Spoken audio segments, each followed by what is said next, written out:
नमस्कार, मी वैष्णवी. एमसीएन न्यूजच्या जालना बातमीपत्रात आपल्या सगळ्यांचं स्वागत. पाहूयात जालन्यातल्या महत्त्वाच्या घडामोडी. या बातमीपत्राचे प्रायोजक आहेत संजीवनी मल्टी स्पेशालिटी हॉस्पिटल. आपल्या आरोग्याची संजीवनी. The skill to heal, the speed to care.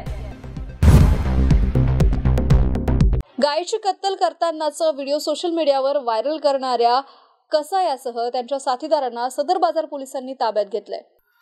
गुन्ह्यातील फरार आरोपींचा शोध घेण्यासाठी वरिष्ठांच्या मार्गदर्शनाखाली पोलीस ठाणे सदर बाजार आणि जालना स्थानिक गुन्हे शाखा जालना येथील वेगवेगळे 4 पथके आरोपीच्या अटकेसाठी बाहेर राज्यात हैदराबाद तसेच खुलताबाद, छत्रपती संभाजीनगर, मानवत, पाथरी, परभणी येथे रवाना करण्यात आले होते. यावरून पोलीस ठाणे सदर बाजार जालना पोलीस अधिकारी आणि अंमलदार यांनी गुन्ह्यातील उर्वरित 2 आरोपी निष्पन्न केले. फरार आरोपींचा तांत्रिक विश्लेषणाच्या आधारे आणि गोपनीय माहितीनुसार आरोपींचे ठिकाण माहिती मिळाल्याने सदर बाजार डीबी पथकाने यातील मुख्य आरोपी असलम कुरेशी आणि सोफियान शेख समद राहणार चमडा बाजार जालना यांना ताब्यात घेतले आहे. तसेच यासीन रशीद कुरेशी याच्या ठिकाणाची माहिती मिळाल्याने सदर ठिकाणाहून आरोपीला ताब्यात घेण्यात आलंय. याबाबत पोलीस अधीक्षक अजय कुमार बन्सल यांनी अधिक माहिती दिली आहे.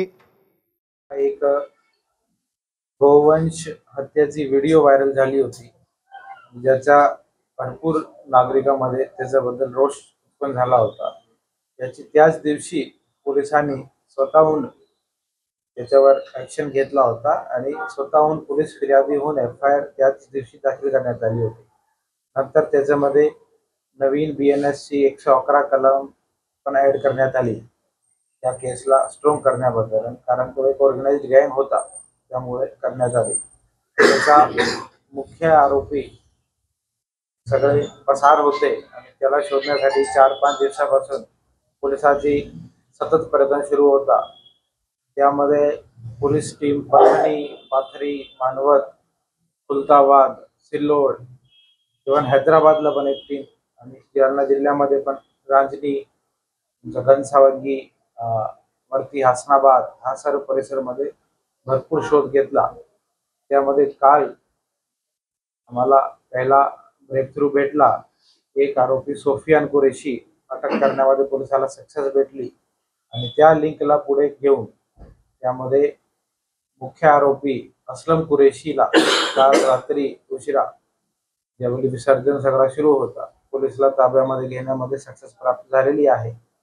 आम्हाला अशी एक गोपनीय माहिती भेटली होती, एक महिलाकडे येणार आहे, त्या लिंकला फॉलो करत त्याला ताब्यामध्ये घेण्यामध्ये सक्सेस प्राप्त झाली आणि 3 आरोपीला आज अटक करून त्यामध्ये असलम कुरेशी व्हिडिओमध्ये दिसणारा, त्यासोबत सोफियान कुरेशी, तसंच हे आरोपीला मदत करणार आहे रांजणीचा यासीन कुरेशी, असे 3 आरोपीला आतापर्यंत पोलिसांनी अटक केला आहे.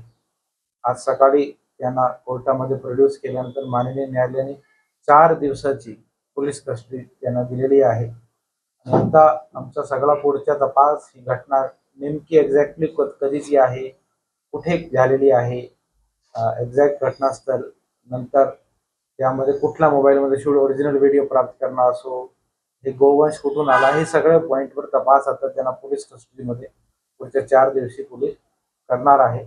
आणि टफ केस होता आणि त्यामध्ये सदर बाजार पोलीस स्टेशन आणि MCB या दोघांची टीम भरपूर 5 ते 6 टीमनी 4 दिवसामध्ये खूप मेहनत घेतली. DYSP कुलकर्णी साहेब आणि ॲडिशनल SP आयुष नपानी याचा सतत पाठपुरावा करत होते आणि याचा एक लॉजिकल कन्क्लुजन आम्हाला काल रात्री किंवा आज सकाळी त्याच्यामध्ये भेटलेला आहे.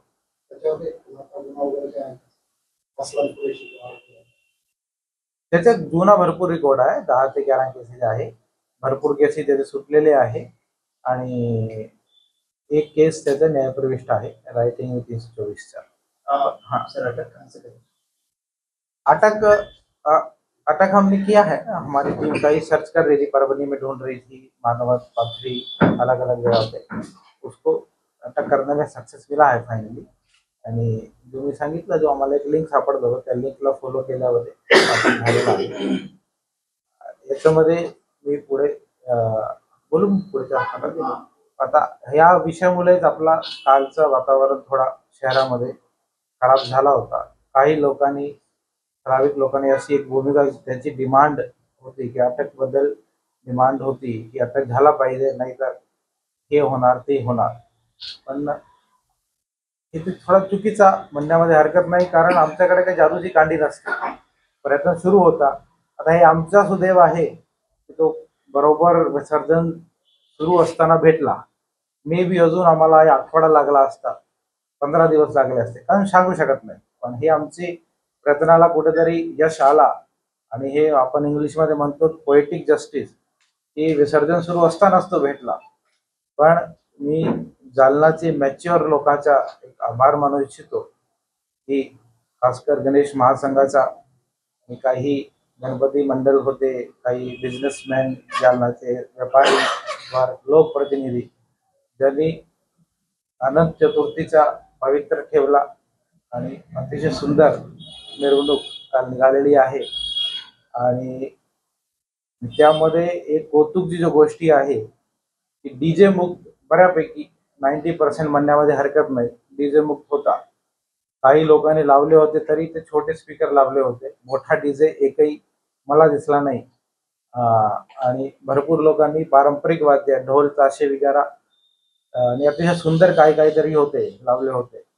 तर कुठे ना कुठे एक डीजे मुक्तचा जो आमचा आव्हान होता, 3 ते 4 वेळा आपण मीटिंग घेतली होती, त्याला सर्व मंडळांनी प्रतिसाद दिला. आणि फक्त जालनामध्ये नाही तर इतर ठिकाणी पण, जालना शहरामध्ये आष्टी परिसर असो, घनसावंगी असो, भोकरदन असो, करीब डीजे मुक्त झालेला आहे. तर एक अतिशय सुंदर पहल यावर्षी झालेली आहे.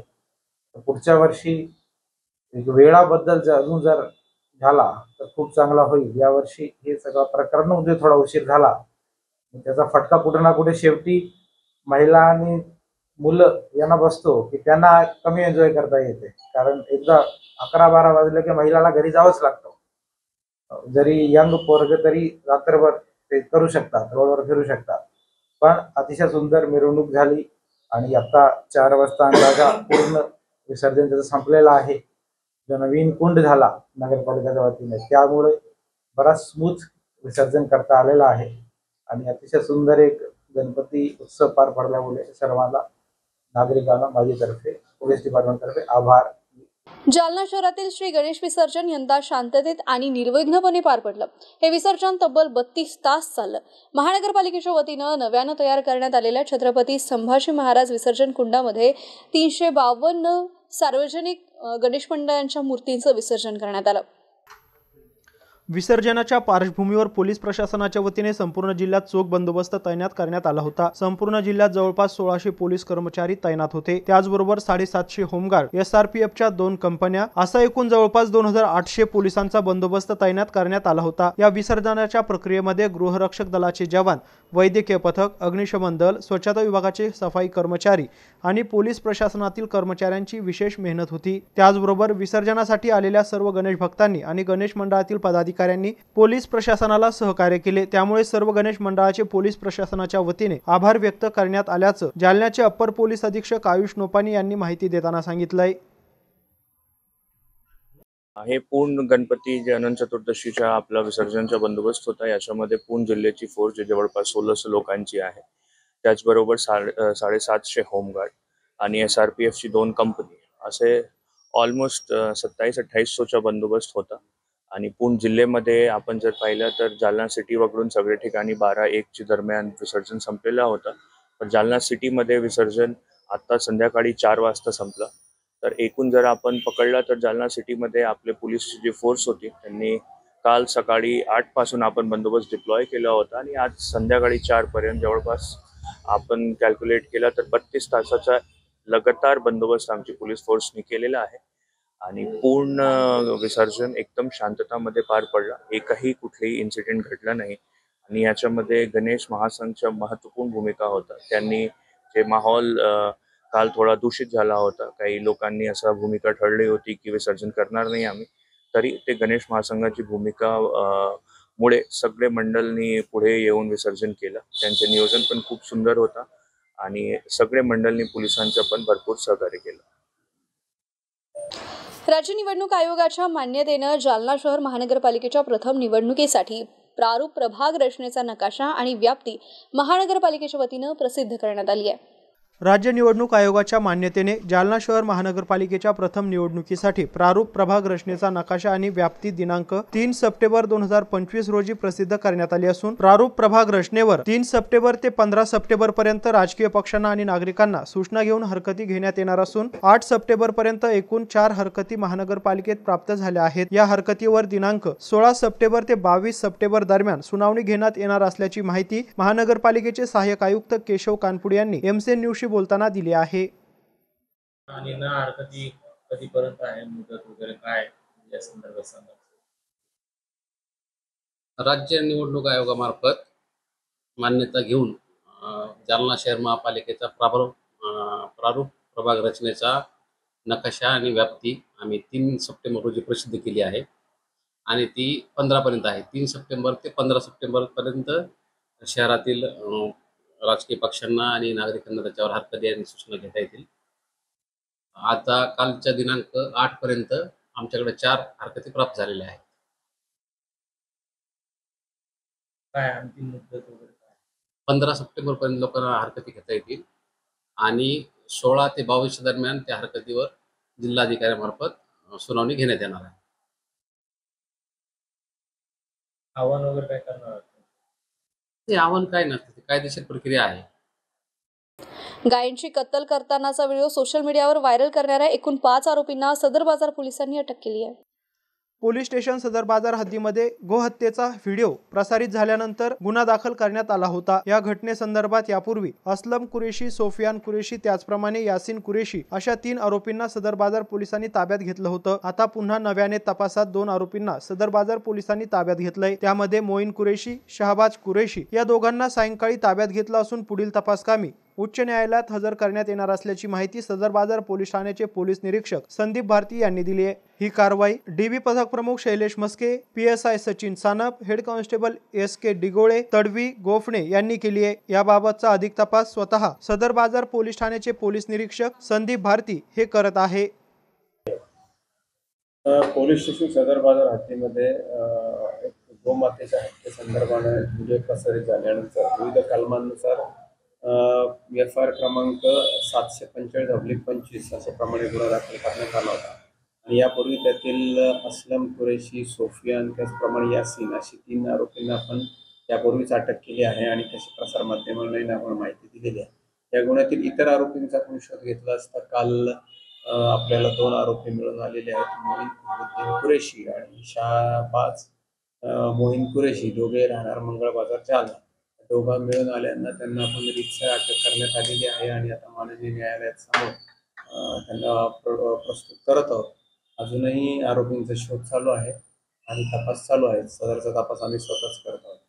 आरक्षणाच्या मुद्द्यावरून राज्यामध्ये भाजप मुद्दामून 2 समाजामध्ये तेढ निर्माण करत असल्याचा गंभीर आरोप राष्ट्रवादी काँग्रेस पार्टीचे शरद पवार गटाचे प्रदेशाध्यक्ष शशिकांत शिंदे यांनी जालन्यामध्ये पत्रकार परिषद घेऊन विविध मुद्द्याला अनुसरून पत्रकार परिषदेमध्ये माहिती दिली आहे।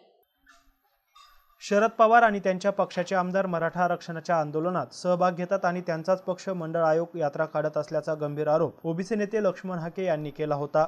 त्यावर राष्ट्रवादी शरद पवार गटाचे प्रदेश अध्यक्ष शिंदे यांनी आज राज्यात समाजात विभागणी करून तेढ निर्माण करण्याचं काम राज्यातील सरकार करत असल्याचा आरोप करत शरद पवार यांचं नाव घेतलं जात असलं तरी त्यांच्या राजकीय कारकिर्दीत त्यांनी असं कुठलंही काम केलं नाही। विद्यापीठ नामांतर असेल, मंडळ आयोग सुद्धा राज्यात आणि देशात शरद पवार यांनी लागू केलाय। राज्यात भाजपा मुद्दामहून 2 समाजात तेढ निर्माण करत असल्याचा गंभीर आरोप त्यांनी केलाय। दरम्यान आरक्षणाच्या मुद्द्यावरही त्यांनी ओबीसी आरक्षणाचा कोटा जर वाढवून दिला तर मराठा आरक्षण टिकू शकतं असं म्हणत त्यांनी सरकारने काढलेल्या GR-वर शंका उपस्थित करत भुजबळ यांना हैदराबाद गॅझेटच्या GR बाबत विचारात घेतलं नाही असं भुजबळ म्हणताय।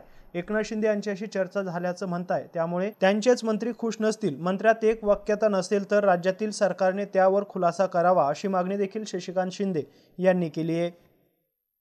त्यातच ओबीसी नेत्यांकडून असा आरोप होता की राष्ट्रवादीचे नेतेच मराठा आरक्षणाला सपोर्ट करतात आणि दुसरीकडे मंडळ यात्रा काढतात ती थांबवली गेली नाही। असं आहे की आत्ता देशाच्या राज्याच्या राजकारणामध्ये विकासाचा विषय बाजूला पडलेला आहे, विचाराचा विषय बाजूला पडला आहे। दुर्दैव आहे महाराष्ट्रामध्ये, देशामध्ये धार्मिक वाद वाढवला जातो राजकारणासाठी, ही आमच्या महाराष्ट्राची ओळख नव्हती।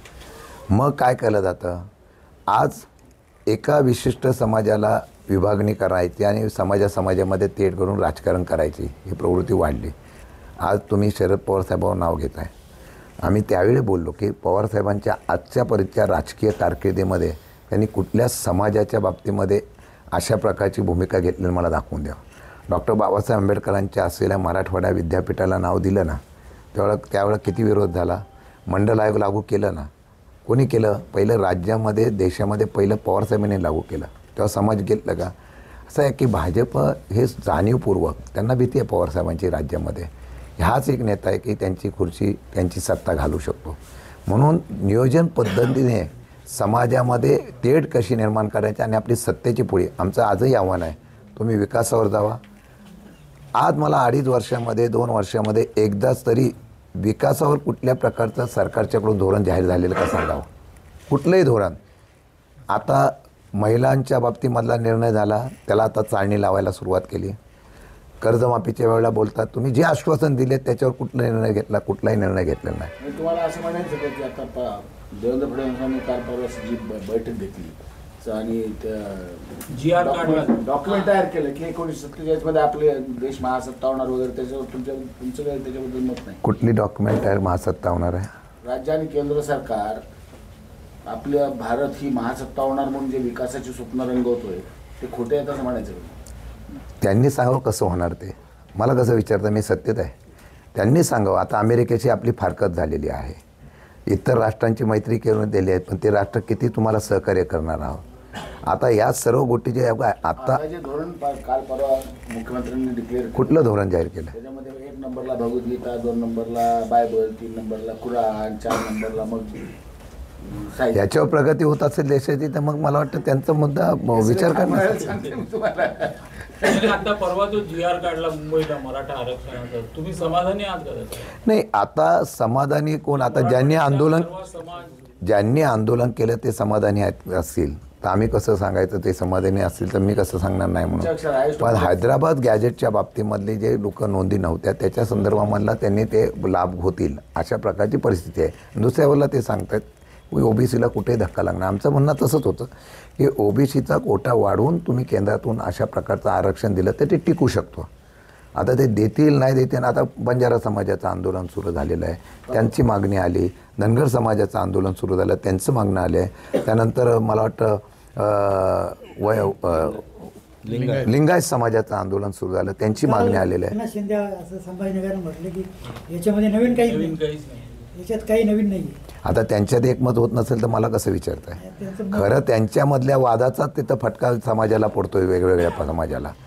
माझं आता असंही म्हणणं आहे, खरं ते म्हणाल्याने ह्याच्यात नवीन काय दिलं नसेल तर त्यांनी पद्धत फक्त निश्चित केली एवढं. पद्धत हा नियम जुनाच आहे, प्रमाणपत्र देण्याची एक विहित पद्धत करण्यासाठी काढलेला आहे. आता त्यांच्यामध्ये हे सांगतायत की आम्ही कुठेही तसं करणार नाही. एकनाथ शिंदे बोलतात की पद्धत जुनी आहे, फक्त ते मी सांगितलं तेच इम्प्लिमेंट केलं जातं.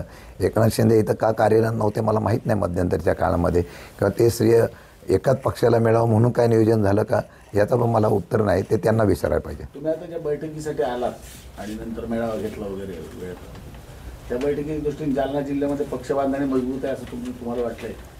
कुठे पक्ष बांधायच्या बाबतीमध्ये मी आजही कुठल्या प्रकारचा पक्ष मजबूत आहे असं मी अख्ख्या महाराष्ट्रात समजत नाही. शून्यातून आम्ही पक्ष बांधला पाहिजे.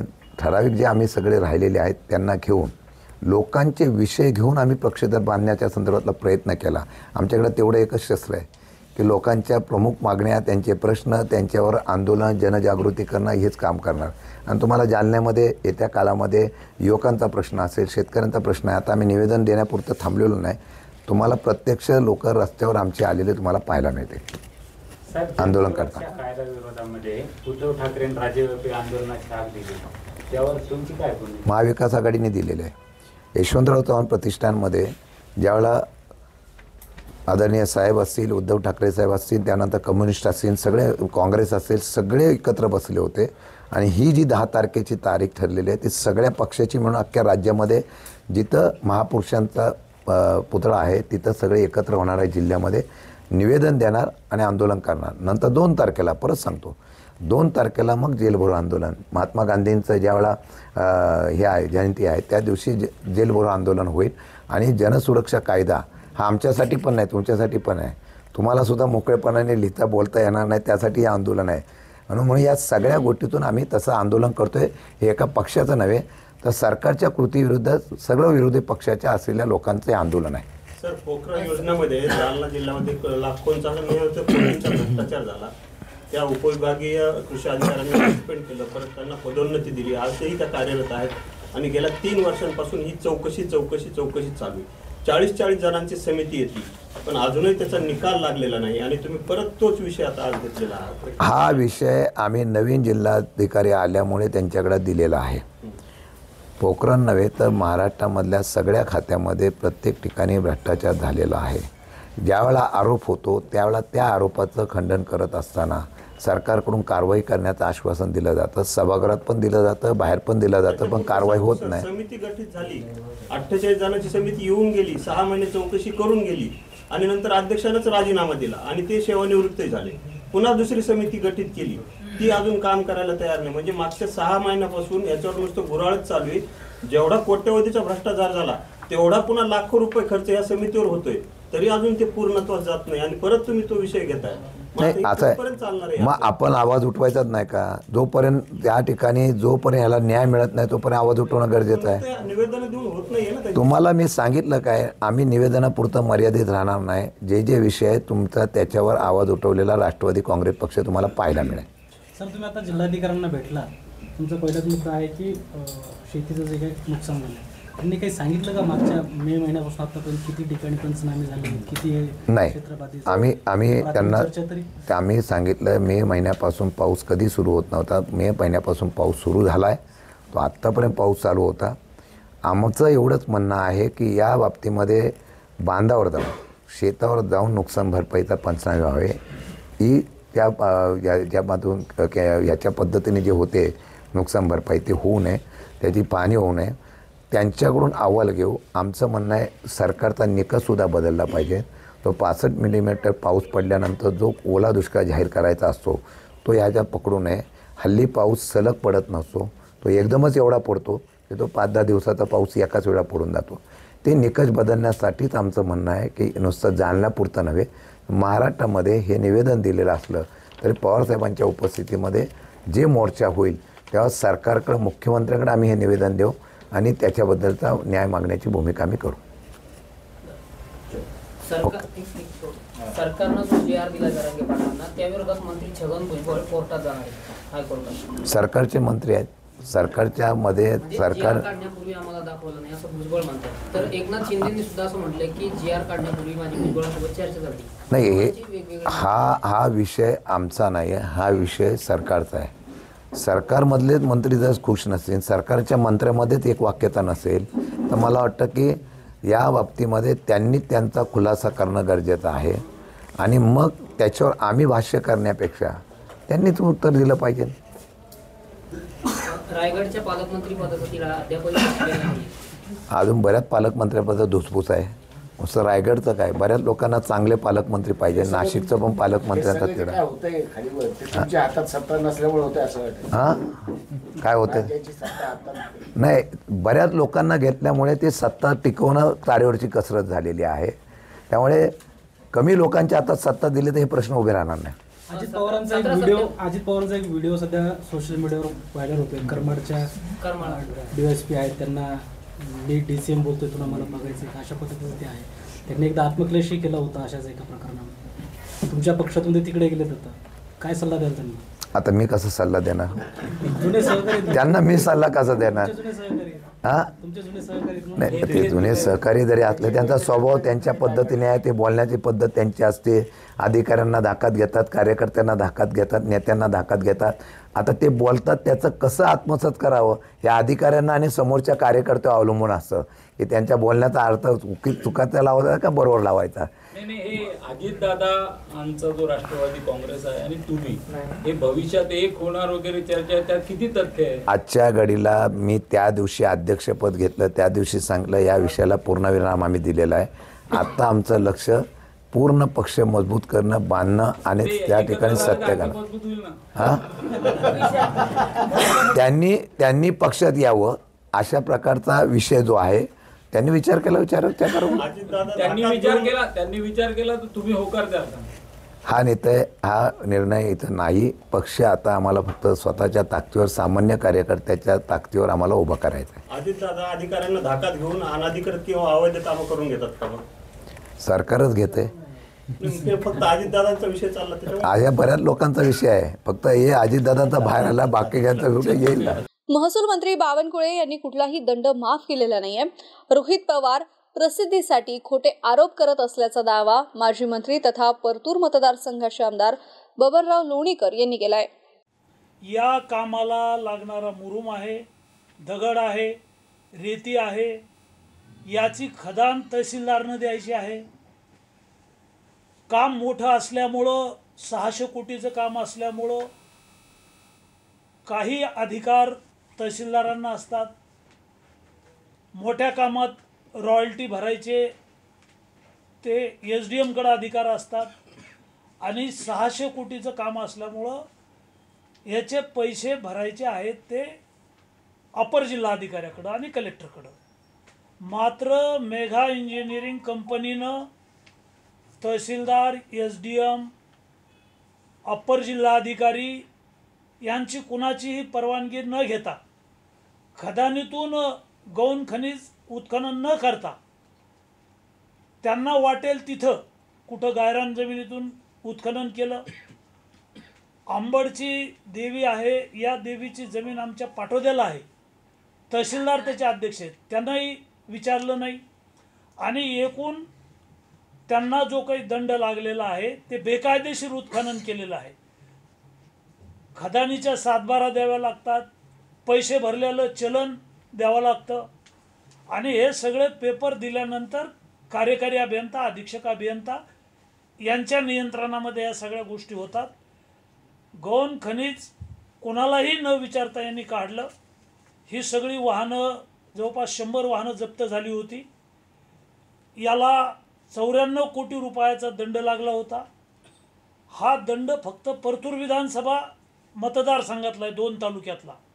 मात्र बीड जिल्ह्यात सुद्धा मेघा कंपनीनं गौण खनिज चोरी केली असावी, ती माहिती आज माझ्या हातात नाही. एकूण त्यांचे धरले गेलेले जे कामं आहेत, 600 कोटीचं काम आहे. आपल्या 55 किलोमीटर लांबी आहे माझ्या मतदारसंघात. तर 7 प्रकरणं त्यांच्या चोरीचे धरले आणि त्या चोरीच्या प्रकरणामध्ये त्यांना 94 कोटीचा दंड लागलेला आहे. वारंवार त्यांना तहसीलदारनं नोटीस दिल्या, SDMनं नोटीस दिल्या, कलेक्टरनं नोटीस दिल्या.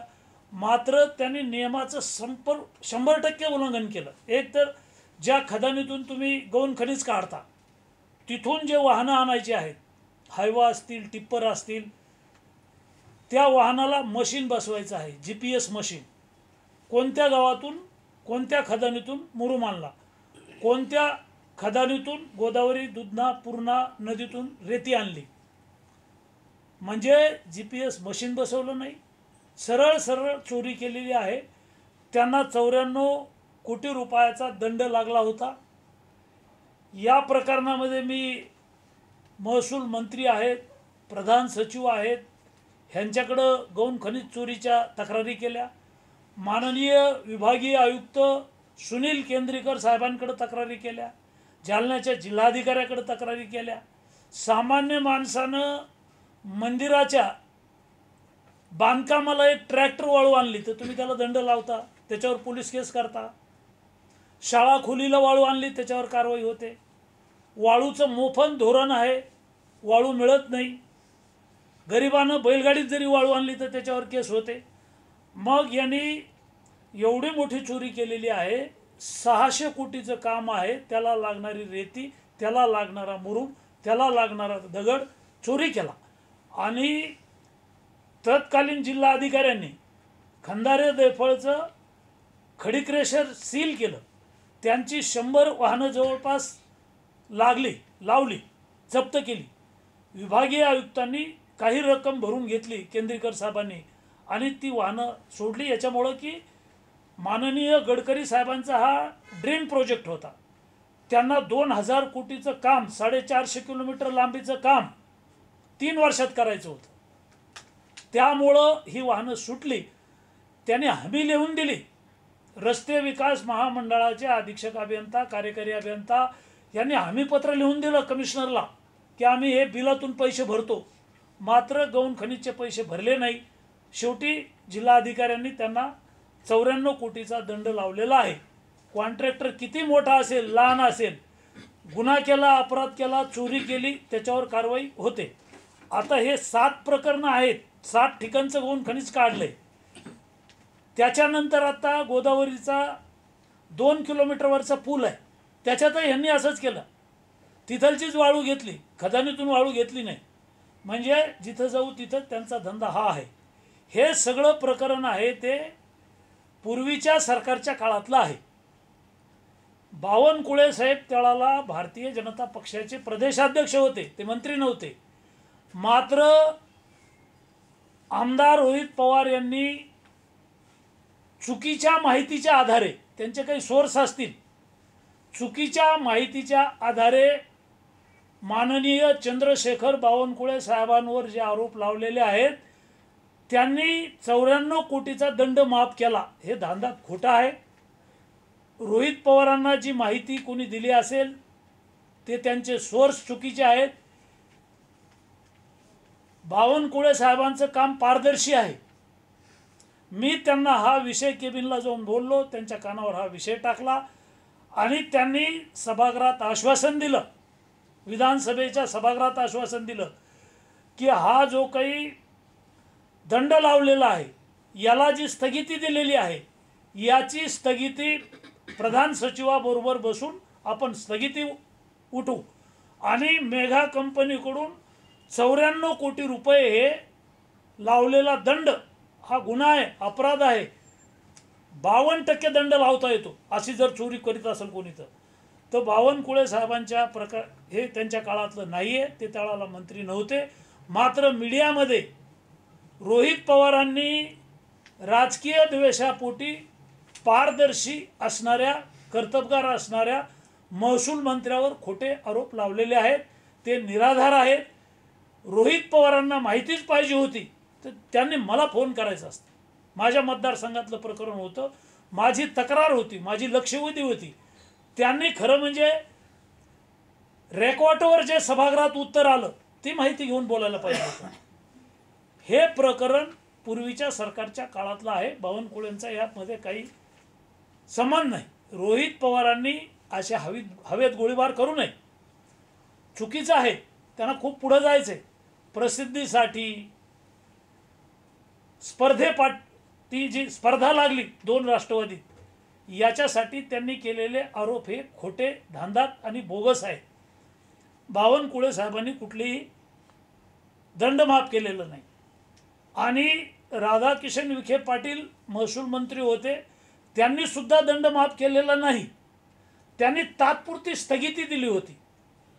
ती स्थगिती उठवायची आहे आणि पुन्हा एकदा त्यांच्या मशिनरी जप्त करून मेघा कंपनीकडून हे 94 कोटी रुपये वसूल करायचे आहेत. माननीय विभागीय आयुक्त, जिल्हाधिकारी यांच्या उपस्थितीत बावनकुळे साहेबांनी मीटिंग घेतली आणि आपल्या जालन्याच्या कलेक्टर कार्यालयातून प्रधान सचिवांना फोन लागला, सर्वांच्या समोर फोन लावला की ही तात्काळ स्थगिती उठवा आणि या 8 दिवसात स्थगिती उठेल. शेगाव पंढरपूर दिंडी मार्ग माननीय नितीनजी गडकरी यांनी मंजूर केला होता. या रस्त्याची एकूण लांबी 450 किलोमीटर आहे. या रस्त्याची मंजूर रक्कम आहे 2000 कोटी. या रस्त्याचं भूमिपूजन वाटूर फाट्यावर 50,000 लोकांच्या उपस्थितीत झालं होतं. मेघा इंजिनिअरिंग कंपनीला जे काम मिळालं ते लोणारच्या हद्दीपासून तर माजलगावच्या हद्दीपर्यंत बीड आणि जालना जिल्ह्यातलं काम मेघा इंजिनिअरिंग कंपनीनं घेतलं होतं. या कामामध्ये एकूण या बातमीसह वेळ झाली आहे जालना बातमीपत्रात इथेच थांबण्याची. तोपर्यंत पाहत राहा MCN न्यूज जालना. नमस्कार.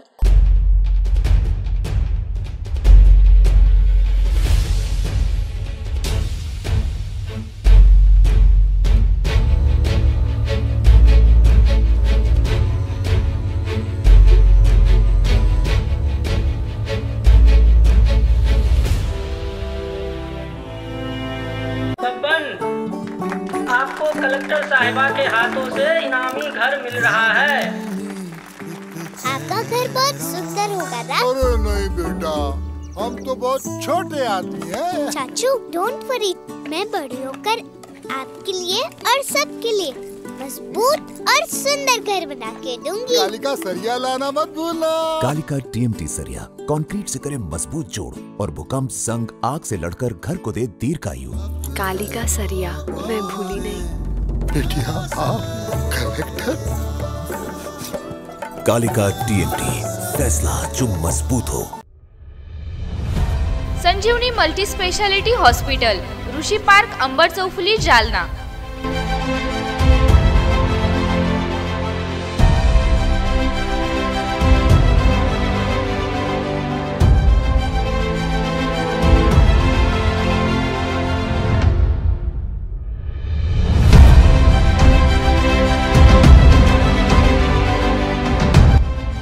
महात्मा ज्योतिबा फुले जन आरोग्य योजना आणि प्रधानमंत्री जन आरोग्य आयुष्मान भारत योजना उपलब्ध।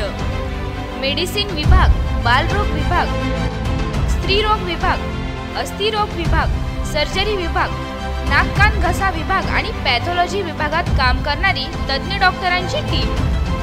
उपलब्ध सुविधा ICU, NICU, जालना शहरातील अद्ययावत Ultima of 100 with stent boost cath lab, modular operation theatre, dialysis विभाग, cardiac care unit CCU, angiography सुविधा, एंजिओप्लास्टी सुविधा, 24 तास अत्यावश्यक सेवा आणि कार्डियक ॲम्ब्युलन्स उपलब्ध। महाराष्ट्र पोलीस कुटुंब आरोग्य योजनेसह सर्व आरोग्य विमा कंपन्यांचे कॅशलेस उपचार। संजीवनी मल्टी स्पेशालिटी हॉस्पिटल, आपल्या आरोग्याची संजीवनी।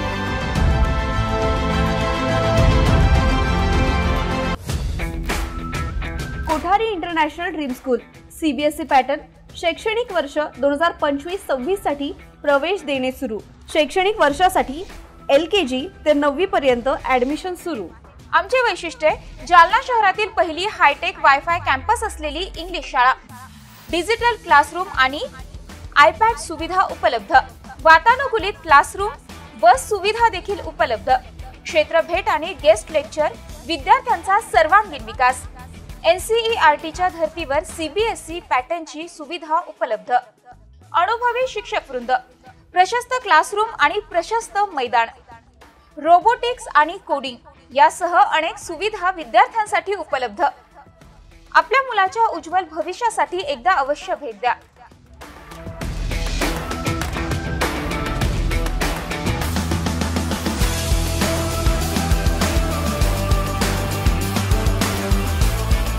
Kothari international dream school, JES महाविद्यालयाजवळ, देऊळगाव राजा रोड, जालना। संपर्क 9673236007 किंवा 9067791007।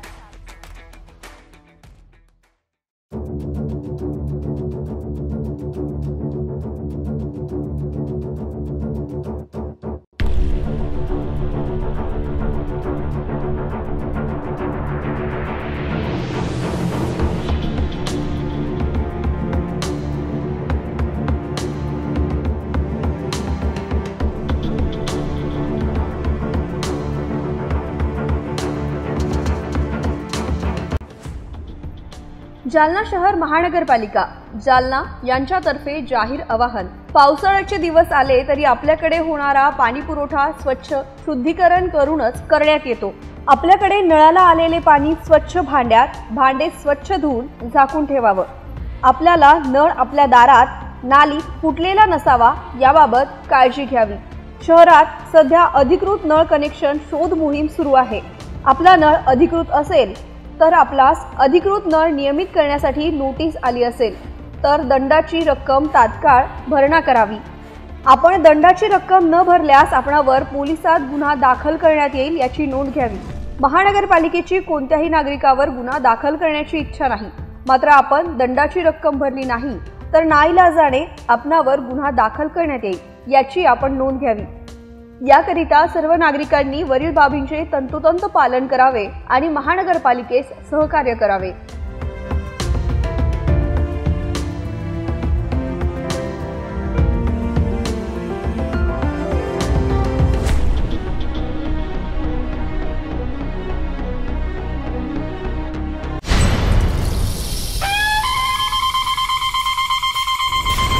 पॅन्थर रिपब्लिकन पार्टी जालना जिल्हाध्यक्ष माननीय संदीप उत्तमराव खरातांना यांना उद्दंड आयुष्याच्या अनंत शुभेच्छा. शुभेच्छुक संदीप भाऊ खरात, मित्रमंडळ जालना.